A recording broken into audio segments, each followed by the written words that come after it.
안녕하세요. 결혼 못한 40대 고순철입니다. 결혼을 하면 뭐 좋을 수도 있고 안 좋을 수도 있다는 라고 생각하시는 분들이 많다고요. 근데 저는 확신합니다. 결혼을 못하고 40대로 진입하는 것보다는 결혼을 하고 이혼을 하더라도 결혼을 하고 40대로 진입을 해야지만 사회 전반적인 인식도 그렇고 경제적인 위치도 그렇고 자기 스스로의 어떤 삶의 어떤 수준도 결혼 못한 40대보다는 훨씬 더 유리하고 더 좋다. 좋다가 맞나? 결혼을 한 40대가 이혼을 하더라도 훨씬 더 수월하다는 얘기를 오늘 드리고 이야기를 시작하려고 합니다. 제 경우만 얘기만 말씀드릴게요. 어쨌든 뭐 저도 남들의 삶을 평가할 수는 없으니까 제 경우에 제가 40대 지금 중반이 다가가고 있는데 82년생이니까요. 중반을 향해 가고 있는데 저는 아직 이제 월세방을 살아요. 월세 30만 원짜리 보증금 1,000만 원에. 자, 제가 만약에 결혼을 30대 후반 때 40대 했다. 그러면 제가 지금 월세방에 살고 있을까요? 아닐 겁니다. 예, 같이 결혼한 사람과 어떻게든 전셋집이든 아파트를 구하든 아니면 집 주변에서 도움을 받든 아니면 대출을 땡겨서라도 결혼을 하게 되면 어쨌든 지금의 집은 말도 안 되죠. 저는 지금 그냥 단칸방에 살고 있으니까. 대부분 사람들은 은행 대출을 받겠죠. 예, 결혼을 하니까. 뭐 그런 식으로 재산 증식이 가능합니다. 예. 물론 힘들겠지만 집 자체의 퀄리티가 높아지고 그거는 또 돈으로 환산할 수가 있어요. 그래서 혹시나 이혼을 하게 된다 하더라도 그거를 반반 분담했을 때 지금 나는 결혼을 못 했잖아요. 그러면 제가 지금 가지고 있는 재산보다는 이혼을 했을 때 재산이 훨씬 더 많다는 거예요. 물론 이제 뭐 이혼을 되게 나쁘게 하거나 뭐 위자료를 되게 많이 불어줘야 되는 그런 어떤 법적으로 내가 나쁜 짓을 하지 않았다는 그냥 딱 전제하에서 합의 이혼을 했다고 봤을 때도 제가 생각했을 때는 결혼을 한 사람이 결혼을 하지 못한 40대보다는 경제적으로도 훨씬 더 윤택하다. 아니, 유리하다고 할게요. 윤택하다기보다는 유리한 입장이 있다라고 말씀드리고 싶습니다. 경제적인 거 말고도 인간 관계에서도 뭐 그렇게 얘기하시는 분들이 좀 있습니다. 예. 나는 친구가 많고 외로울 틈이 없고 사회적인 관계망이 많다. 그래서 혼자 사는 게 편하다. 예. 그런 사람들이 정말 관가하고 있는 게 뭐냐면 그 사회 관계가 40, 50 넘어서도 유지될 거라고 생각을 한다는 겁니다. 제가 그랬거든요. 예. 근데 제가 정확하게 말씀드릴게요. 예. 40 이후에 그 사회 관계망은 순간에 다 무너집니다. 진짜 딸깍, 요즘 딸깍 유명하죠. 딸깍 할 만큼 다 없어져요. 진짜 신기할 정도로 나는 아무 잘못도 하지 않았고 누가 누구와 어떤 배신 관계가 있거나 뭐 그런 큰 어떤 이변이 있지 않았는데 그냥 나는 내대로 살면 살았지만 단지 시간이 갔다는 이유 하나만으로 30 후반에서 40 되는 순간에 다 사라집니다. 그냥 싹 다 사라집니다. 그래 해서 제가 지금 얘기하고자 하는 말이 뭐냐, 어떤 인간관계가 너무나 나는 활발하기 때문에 30대 후반에 나는 결혼을 하지 않고 이대로 계속 사는 것이 좋다라고 얘기하시는 분들한테 내가 정말 인생 40대 결혼 못하면 인생 좆된다라고 얘기할 수 있을 만큼 제가 얘기하는 게 뭐냐면, 당신들이 정말 인간관계를 좋아하는 사람이었고 그랬었기 때문에 사회관계망이 되게 많았을까요? 다른 사람보다. 그런 사람들은 더욱더 결혼을 해야 돼요. 왜냐하면 인간은 자기가 선택해서 자기가 노력해서 사회관계망을 형성하기도 하지만 어떤 자기의 의사와 상관없이 시간의 흐름에 따라서 사회관계망을 형성을 합니다. 자, 즉 무슨 말이냐면 결혼을 하게 되면 부부가 되면 부부로서 사회관계망이 형성이 돼요. 즉 내 말이 뭐냐면 이제 처갓집도 생기게 되고요. 그러니까 내 가족이라는 게 생기게 되잖아요. 가족에 따르는 사회관계망이 형성되고, 그리고 부부일 때 독신일 때 만나는 사람들 틀려요. 부부일 때 만나는 사람들, 부부만 만날 수 있는 그 관계망 시스템이 있고 혼자일 때 만나는 관계망 시스템이 있거든요. 혼자일 때 자 클럽 가는 거, 뭐 나이트 가서 노는 거, 그리고 뭐 아름아름 이렇게 노는 거 있잖아요. 그거는 40대 되면 다 줄어들거든요. 40대 되면 부부 동반 또는 부부 관계 속에서 파생되어 오는 관계망들이 자연스럽게 생기게 됩니다. 그리고 만약 아기가 생긴다면 아기 관련돼서, 그리고 또는 뭐 제가 거주지가 이제 부부끼리 살게 되면 거주지 안에서 또 관계망이 형성되고요. 제가 보니까 그렇더라고요. 제가 점점 관계망이 좁아지고 관계망 형성이 안 되는 이유가 내가 부부가 아니기 때문에라는 생각을 많이 했어요. 물론 요즘에도 뭐 당근 모임이라든지 뭐 이런 저타 뭐 어떤 그런 모임들이 있어. 근데 여러분 이거 확실한 거 한 가지만 제가 말씀드릴게요. 제가 그렇게 살아봤잖아요. 이건 조금 호불호로 갈릴 수도 있지만 제가 정확하게 말씀드릴게요. 40대 이후에 그런 어떤 솔로 모임들, 그리고 뭐 그런 취미생활 하는데 가잖아요. 그러면 거기 오는 솔로들도 그 사람도 나를 보면 이상하게 생각하겠지만 저도 거기서 만나는 40인데 혼자 있는 여자, 남자들 보면 이상합니다. 30대 때는 뭐 새로운 사람 만나면 되게 좋았거든요. 근데 나이가 40이 되면서 결혼 안 한 사람들끼리 모이잖아요. 이상한 사람들이 많아. 성격이 좀 이상하거나 나도 그 중에 한 명이야. 성격 이상한 사람 중에 한 명이야. 점점 어떻게 보면 정상 범위에 있는 사람들을 만나기보다는 비정상에 있는 범위에 있는 사람들을 만날 확률이 높아집니다. 이게 정말 제가 여러분들도 꼭 하고 싶은 얘기예요.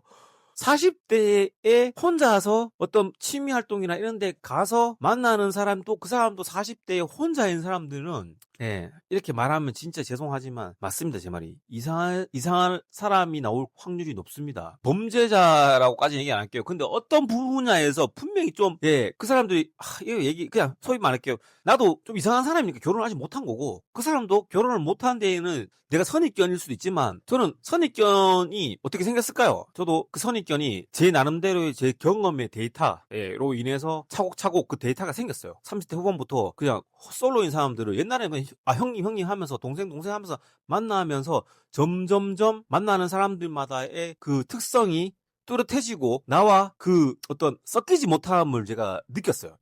참 이게 기괴합니다. 기괴한 인간관계가 됩니다. 그래서 40대 결혼을 못하고 인간관계망을 형성하게 되면 굉장히 안 좋은 인간관계망을 형성할 수밖에 없다라고 제가 말씀을 드리고 싶습니다.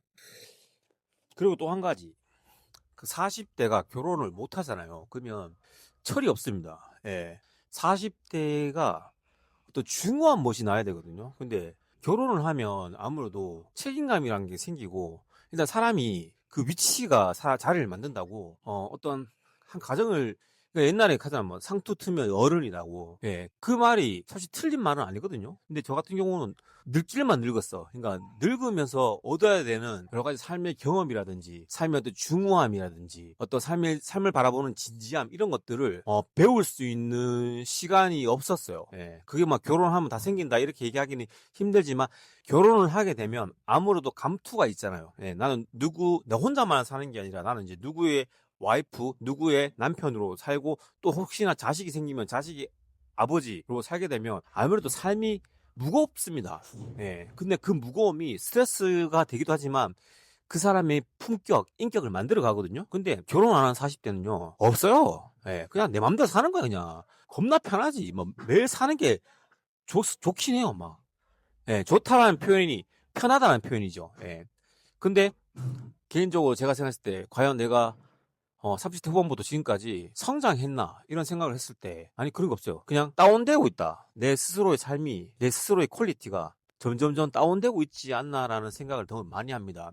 세상은 제가 봤을 때 물리 법칙상 이렇게 고정되어 있진 않아요. 어떤 에너지 자체가 인간이 그냥 그 시기에 머물러 있진 않아. 항상 움직인다고 생각해요. 저는 에너지의 그 원칙이라고 생각합니다. 에너지는 변하게 돼 있습니다. 올라가든지 내려가든지 변하게 돼 있거든요. 근데 그 변화 속에서 나는 좋은 방향 쪽으로 흘러갔나? 혼자 살면 좋은 방향 쪽으로 흘러가기보다는 점점 편한 삶을 살려고 노력할 것이고 그냥 도파민에 쩔어서 살게 됩니다. 뭐 술을 언제든지 먹을 수 있잖아요. 술을 먹게 되고 언제든지 자유롭잖아요. 언제든지 밤에 나가서 놀게 되고 내가 하고 싶은 거 마음껏 할 수 있으니까 뭐 PC방을 가든지 저는 이제 당연히 PC방 안 가지만 뭐 클럽을 가든지 근데 그게 나이에 맞지 않거든. 그게 비단 고리타분한 생각을 하려는 게 아니라 제가 나이 들고 클럽을 가봤어요.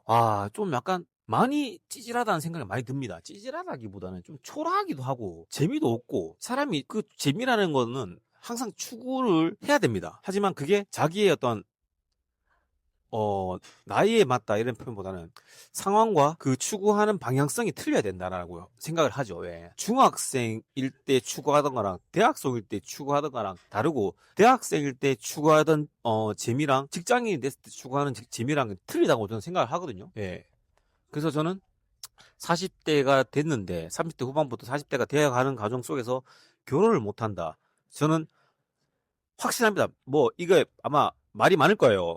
너가 결혼해봐라. 결혼 얼마나 고통스러운 그거를 이혼 숙녀 캠프를 보면서 많이 깨닫기도 했지만 그럼에도 불구하고 40대인데 결혼을 못한다 하면 저는 확실하게 여러분들에게 할 수 있을 것 같습니다. 40대 결혼을 하고 어떤 고통 속에 있더라도 결혼을 한 게 결혼 안 한 40대보다는 더 경쟁력이 있고 사람이 좀 더 가치 있는 사람이 되었을 거라고 저는 확신합니다. 이거는 확신하고 넘어갈게요. 그리고 마지막으로 제가 이제 그 비혼주의자에 대한 얘기를 좀 할게요. 제가 봤을 때 비혼주의자는 스님, 신부님, 그리고 성소수자들, 그 외의 비혼주의자는 제가 솔직히 그냥 이거 뭐 욕 들었더라도 제가 할 말은 할게요. 비혼주의자가 아니라 자기가 원하는 사람이 자기를 선택하지 않았어. 그래서 굳이 내가 원치 않은, 그러니까 좀 뭐지, 그 사람마다 이제 그 선택 기준이 있잖아요. 어떤 사람들은 예를 들자면 저는 옷을 좋아하기 때문에 내가 정말 이 핏이랑 이게 원치 않으면 난 청바지 사지 않아. 근데 일반 사람들은 그냥 핏이 안 나오더라도 그냥 청바지면 청바지를 사겠다 하는 사람들 청바지를 사거든요. 저는 근데 핏이 안 나오면 청바지를 안 사요. 핏이 나와야 사요. 이렇듯 결혼도 똑같습니다. 그 사람이 괜찮아. 결혼하기 괜찮은 사람이야. 근데 자기가 정말 원하는 그 포인트 있거든요. 그 포인트가 안 맞아서 결혼을 하지 않은 겁니다. 하지 않았고, 또 다시 돌이켜봤을 때는 자기가 원하는 그 사람이 있을 거 아니에요. 자기 이상형. 그 사람한테 선택받지 못한다는 거를 인간은 다 알아. 내가 이를테면 나는 사실 뭐 진짜 모델급 사람을 나는 좋아해. 뭐 나는 진짜 아이돌급인 사람을 좋아하거든요. 근데 나는 능력이 그렇게 안 돼. 나는 이제 월 200에 그냥 일반 평범한 한 남자야. 근데 아이돌급 여자를 내가 어떻게 만나요? 그러다 보니까 나는 비혼주의가 된다고 얘기해. 여자들 중에도 많아, 내가 봤을 때. 자기는 사실 솔직하게 편하게 얘기해. 어차피 유튜브인데 뭐 내가 내가 박사야 아니잖아. 내가 그냥 나는 말할 수 있어. 그러니까 여러분들도 나한테 욕해도 돼. 예, 욕하려고 듣는 거니까. 특히 여자분들 중에 사실 외모가 그렇게 출중하지 않아. 그냥 뭐 적당히 그냥 한 50% 정도 되는 여자인데 근데 그 여자가 자기는 그럴 수 있지. 그런 사람이 이상형이 높을 수도 있잖아. 뭐 욕하지 않아. 높을 수 있지. 자기는 의사, 판사 아니면 뭐 연봉 1억을 되는 사람이 자기는 결혼을 해야겠다고 생각하는 사람들이 높은 사람도 있어. 자, 그 사람들은 결혼을 못 하게 될 겁니다. 예. 그러다 보니까 자기 스스로 결혼을 못 했다라고 얘기를 안 하고 나는 비혼주의자라고 얘기를 한다라고 저는 생각을 해요. 예. 이거 아마 말 진짜 많을 거야. 근데 나도 옛날에 내가 비혼주의자인 줄 알았거든? 아니야. 나는 사실 내가 정말 저도 꼴 사납지 않게끔 제가 좋아하는 그 눈높이가 좀 있어. 그래서 저도 예, 결혼이라는 거를 좀 적정선에서 할 수 있는 사람이 아니었고 내 욕심을 채우기 위해서 안 하다 보니까 30대 후반 돼서 나도 내가 비혼주의자지 않을까라고 별 딱히 그 고민도 안 하고 나는 뭐 굳이 결혼 안 할 거야. 나는 이대로 내 삶이 좋네. 난 독신 라이프를 즐겨야지 라는 생각을 하면서 난 비혼주의자라고 얘기했는데 여러분 저는 예, 비혼주의자라고 얘기하시는 분들의 어떤 진짜 속내를 들여다보자면 그들은 자기가 좋아하는 자기 이상형한테 선택받지 못할 거라는 걸 이미 알고 있어. 그러다 보니까 비혼주의자라고 얘기를 한다고 저는 예, 욕먹을 각오하고 예, 말씀드리고 싶습니다. 비혼주의자는 성직자 또는 성소수자는 비혼주의자일 수 있지. 왜냐면 내가 성소수자야. 난 남자가 좋아. 근데 남자를 좋아하면 솔직히 내가 선택할 수 있는 사람이 많이 없잖아. 그러면 결국에는 뭐 내가 남자가 좋은데 여자랑 결혼할 수 있겠어? 못 하잖아. 그러면 이제 비혼주의자가 되겠죠. 그거 말고는 저는 비혼주의자는 솔직히 없다고 봐요. 예. 그 비혼주의자라고 얘기를 하기보다는 그냥 속으로 얘기해. 나는 예, 결혼을 하기에는 내가 눈이 높다. 근데 내가 그 정도의 어떤 그 능력이 안 되니 그 사람들 선택받기 힘드니 결혼은 제가 안 하는 게 맞지 않나. 저는 그렇게 생각하고 욕 처먹으랍니다. 예.